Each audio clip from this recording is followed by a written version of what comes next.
Hello les amis, aujourd'hui nous allons parler des appoggiatures. Donc ce sont ces petites choses que vous rajoutez dans votre jeu pour l'embellir. Donc il y en a deux à connaître qui sont hyper importants, ce sont les flas et les rats.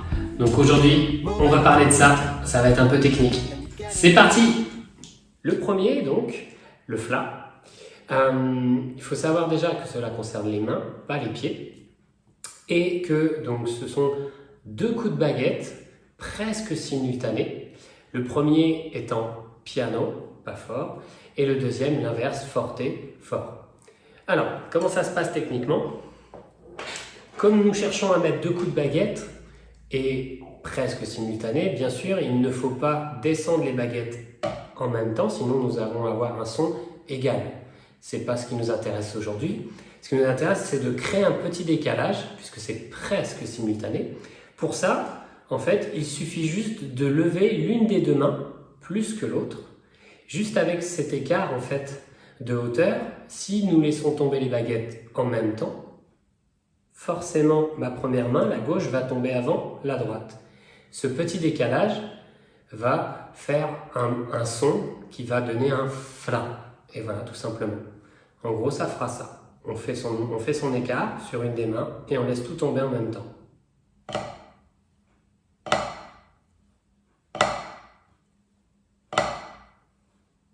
Bien sûr, ça marche autant à gauche que à droite.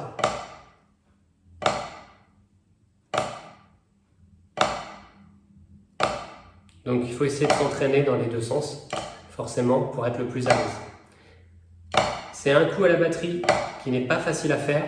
Ça prend énormément de temps de trouver la bonne hauteur, le bon timing pour faire tout descendre en même temps et le son.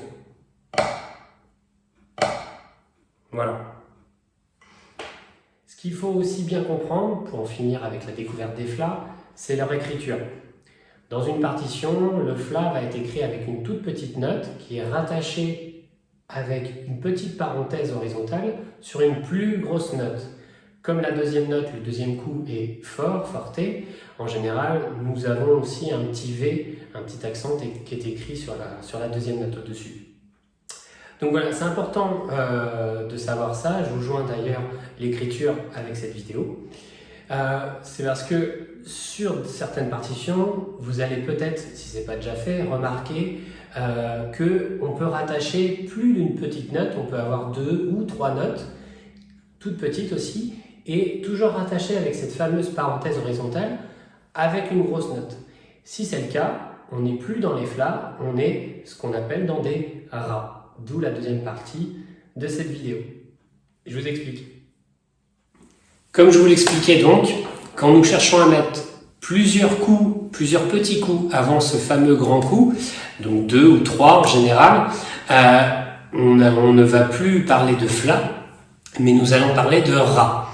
C'est pas ni monsieur ni madame rat qui ont trouvé ce nom, c'est juste que le son projeté ne fera plus flas, mais ça fera rat. Quelque chose approchant à ça. Donc il existe des rats de 3, 2 petits coups pour un grand coup, rattachés avec cette fameuse parenthèse, et sinon aussi les rats de 4, 3 petits coups pour un grand coup. Je vous laisserai aussi en illustration avec cette vidéo l'écriture des rats de 3 et des rats de 4. Comment ça se passe techniquement? On va procéder de la même manière qu'avec les flas. Il va y avoir donc un écart forcément de hauteur avec le dernier grand coup. Sauf que au lieu de chercher à faire juste un petit coup et un grand coup, on va essayer d'en mettre plusieurs sur une des mains, soit 2 ou soit 3.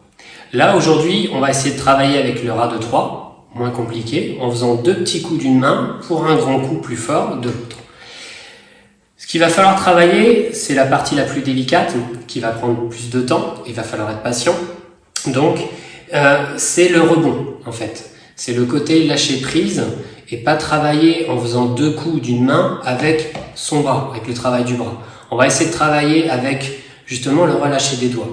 Ce que moi, je conseille, c'est de travailler donc avec le pouce et l'index, la pince, et d'essayer donc de relâcher un petit peu ces derniers doigts pour laisser rebondir toute seule la baguette sans forcer à chaque coup. Donc en fait, quand nous lâchons les trois derniers doigts, à la base, la baguette veut déjà descendre vers le pad et veut déjà taper. Donc, on va lui donner cette envie. Et dès que nous avons trouvé le nombre de coups que nous voulions faire, 2, donc pour le cas, nous reprenons tous les doigts et nous reprenons la baguette. Voilà, tout aussi simple. Il faut être très détendu, très relâché. Voilà. Après, pour rajouter le ras, il suffira juste d'avoir cet écart de baguette. Et avec le dernier coup, dès que nous avons fini les 2 premiers, nous rajoutons le dernier. Au début, nous allons avoir quelque chose approchant à ça. Vous allez délimiter la main gauche de la main droite, les petits coups du grand coup, en ayant un truc un petit peu approximatif et un peu écarté. Ce qu'il va falloir après, c'est rajouter de la vitesse de plus en plus pour se rapprocher des 2 petits coups.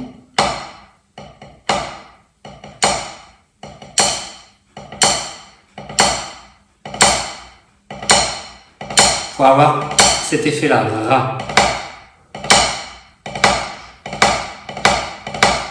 Ça marche autant à droite qu'à gauche.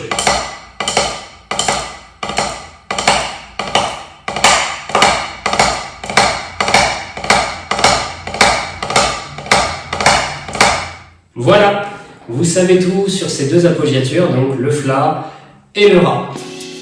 C'est une première vidéo sur ce thème, sur ces 2 coups techniques.